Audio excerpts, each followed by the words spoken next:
right, now we're going to go ahead and import a legend.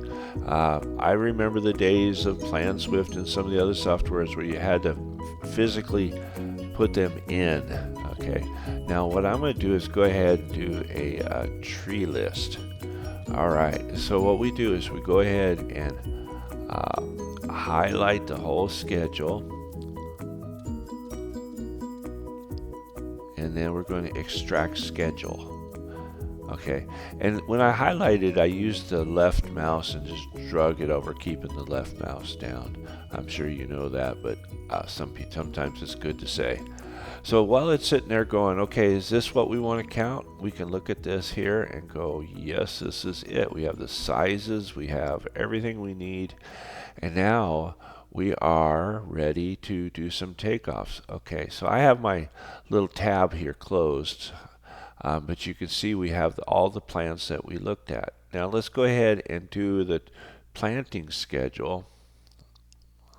Okay. And what I'm going to do, I could try to do it all at one time. Let's see if we can. I'm going to zoom out, and then we're going to drag our left mouse over everything and extract schedule. Now, this could be a tough one. I'm not sure. I haven't done it this far zoomed out on the plans, but let's see how AI treats us today. Okay, so we have about, I don't know, looks like about 50 or 60 plants. Normally you'd have to go in there and enter the name for all these. We're hoping and counting on AI to make that work really easy for us so we don't have to do that.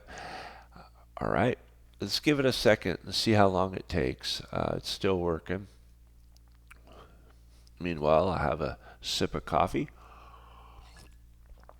All right, let's see how close she is. It's a large scale. Let's see how she does. Oh, look at all that. Ooh, we have everything. So we hit create, and now you can see that we have all of our plants ready to go. We could start counting if we wanted to. Longer video, sorry about that, but very exciting stuff. Okay, thanks for watching.